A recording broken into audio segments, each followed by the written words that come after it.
मान और सम्मान के योग्य विद्यालय के प्राचार्य श्री राजेश कुमार नैन जी,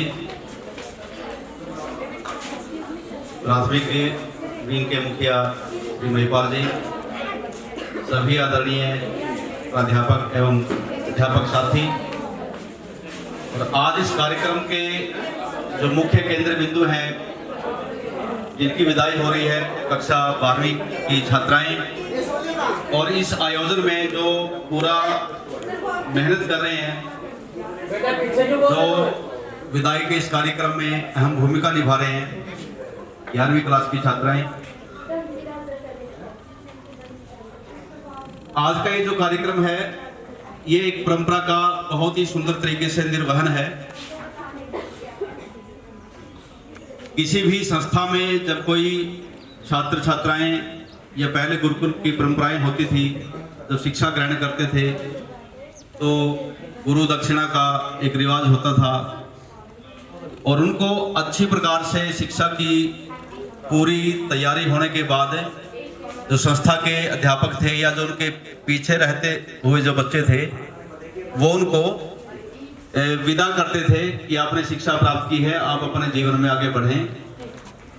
गुरुजनों की तरफ से आशीर्वाद रहता है और बच्चों की तरफ से एक स्नेहमयी कुछ क्रियाएं, कुछ व्यवहार उनके साथ उनका पीछा करते करते उनके जीवन में खुशी लाते हैं। तो ऐसा ही कुछ कार्यक्रम है विदाई का ये समारोह। तो मैं दोनों कक्षाओं के अध्यापकों को भी बहुत बहुत बधाई देता हूं कि उन्होंने इस कार्यक्रम के आयोजन को बहुत ही सुंदर और बड़ा सटीक बनाया है, और कक्षा जो 11वीं की छात्राएं हैं उनको भी साधुवाद कि उन्होंने इस कार्यक्रम को बहुत ही मधुरता के साथ, बहुत ही मान सम्मान के साथ प्रस्तुत जो कर रही हैं। और विशेषकर जो 12वीं कक्षा की छात्राएं हैं जो इस विद्यालय से अपनी शिक्षा पूरी करके अपने जीवन के अगले पड़ाव की ओर बढ़ रही हैं, उनको भी मैं अपना स्नेह, अपना जो आशीर्वाद उनको मैं प्रेषित करता हूं कि वो जीवन में बहुत कामयाबी को, बुलंदियों को छुएं, वो अपने परिवार का, समाज का, अपना और अपने देश का नाम पूरी दुनिया में रोशन करें। जीवन में सुख, संपत्ति, समृद्धि और खुशियां उनके जीवन में हर पल हरे भरे पौधों पर महकने वाले फूलों की तरह से खिलखिलाती रहें। ये मेरा एक प्रकार से साधुवाद और उनके प्रति आशीष है। और जीवन में कभी भी कोई भी समस्याएं आए तो कभी उनसे ना घबराएं, क्योंकि समस्याएं जो है वो सुविधाओं का मूल होता है, समाधान का मूल समस्याएं ही होती है। एक मैं खूब छोटी सी कहानी सुनाता हूँ।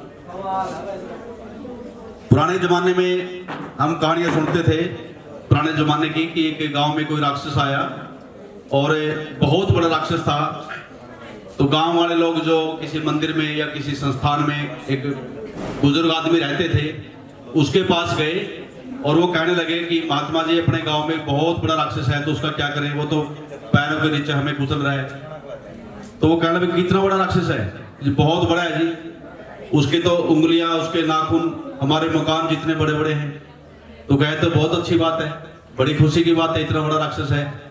बोले खुशी क्या है इसमें? भी आप जो भी उसको ईंट, पत्थर, तीर, तलवार मारोगे वो कहीं ना कहीं उसको लगेंगी। अगर राक्षस छोटा होता तब दिक्कत आती। तो समस्याएं कितनी भी बड़ी हो, कभी भी घबराने की जरूरत नहीं है, उसमें से कहीं ना कहीं समाधान निकल ही जाता है। और ज्यादा समय न लेते हुए मैं कुछ